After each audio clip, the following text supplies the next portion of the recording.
Précepte. Poète qui, veillant dans la nuit calme et noire, voit passer des lueurs de génie et de gloire, puis tu pour un instant m'écouter et me croire. Tu songes, n'est-ce pas? Tu songes, frémissant, combien il serait beau, fût-ce au prix de ton sang, d'être la voix qui parle au siècle finissant. Mais tu cherches peut-être, en ton âme et génie, quel rythme, quels accords d'une audace inconnue pourraient faire au soleil éclater ta venue. Dans la forêt des mots, quel détour, quel combat, quel chemin non frayé où sonneraient tes pas. Ami, ne cherche plus, tu ne trouverais pas. Tu dois être un jour marqué du divin signe. Rien ne t'approchera de cet honneur insigne que de le mériter, que de t'en rendre digne. Tu n'es plus rien de plus, tu n'es plus rien de mieux que des fleurs de ton âme avec un soin pieux orner la place auguste où descendront les dieux.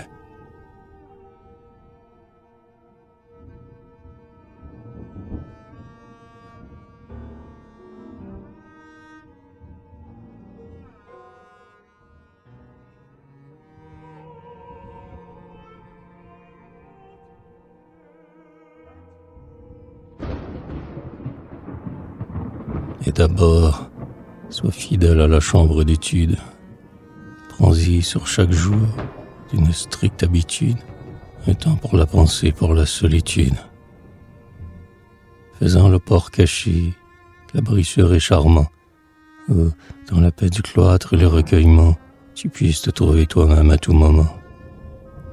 Laisse à ces vanités loisives qui te réclament, qui, sans même savoir se chauffer à ta flamme, pour dorer son néant ferait brûler ton âme. N'ouvre qu'à peu d'amis ton cœur et ta maison, car ils sont rares ceux qui, sans autre raison, te cherchent pour toi-même et dans toute saison. Quelquefois tu t'es plaint qu'il te manquait des heures, mais alors fuyais-tu le monde et tous ses leurs, pour écouter en paix les voix intérieures. C'est quand le bruit s'est tu, quand le ciel s'est voilé, de son chant profond, dans l'espace envolé, le rossignol emplit le silence étoilé.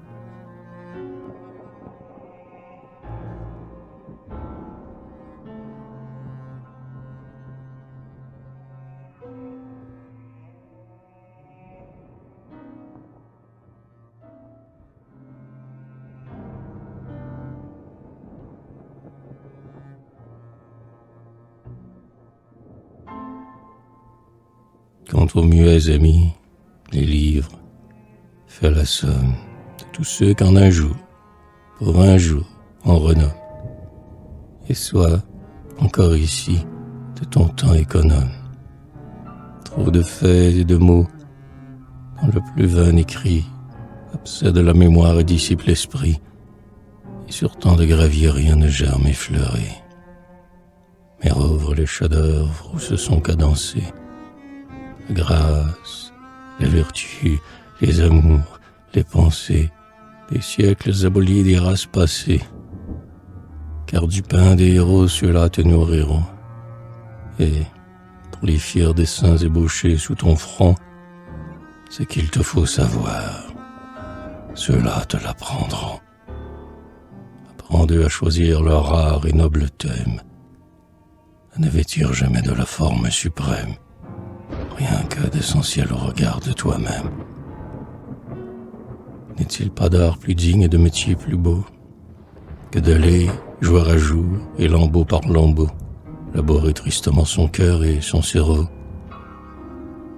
Fais ton œuvre d'or pur et non vaste et d'argile.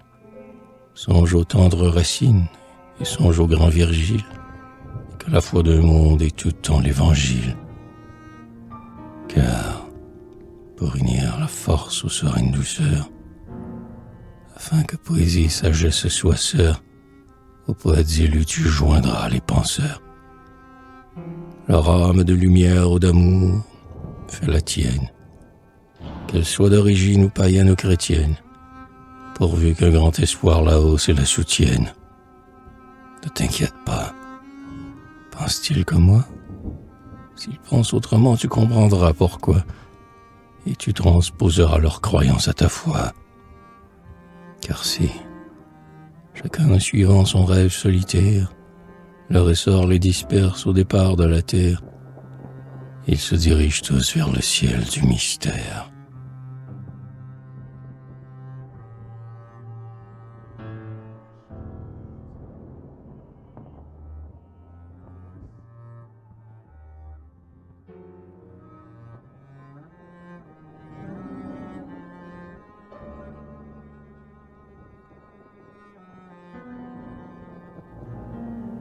Prends les livres, mais vois des hommes à côté, ceux dont la vie égale au chef-d'œuvre vanté, et, à titre pareil, une œuvre de beauté. Chéris les jeunes gens que rien encore ne lasse, et qui, loin des appels de la volupté basse, ont gardé pour l'amour la pudeur et la grâce. Et tes aînés en qui rayonnent, palpitants, malgré l'affront de l'âge et le malheur des temps, l'allégresse et l'ardeur de leurs premiers 20 ans. Mais écarte, au contraire, écarte de ta voix la tristesse, où bientôt la volonté se noie, la stérile ironie, sa gaieté sans joie. La vie est sérieuse et quelquefois meurtrie. Pleure alors, mais espère, et lorsqu'elle sourit, laisse la douce joie alléger ton esprit. Mais ne viole point l'un ni l'autre domaine, et garde que jamais un désir ne t'amène à jouir bassement de la misère humaine. Car des tristes laideurs le jour où tu rirais, en pensant éblouir, tu n'illuminerais que ta propre indigence et tes penchants secrets. Et ne tiens pas à ce monde où sont, dans la souffrance, le bien avec le mal en âpre concurrence. Pour un spectacle faire à ton indifférence. Regarde vivre, mais qu'il tombe de tes yeux un regard pitoyable et non point curieux. Et d'ailleurs, vis toi-même, et cela vaudra mieux. Car tu pourrais unir, enlaçant ton envie, les lettres, la science et la philosophie. Jamais rien de vivant ne sort que de la vie.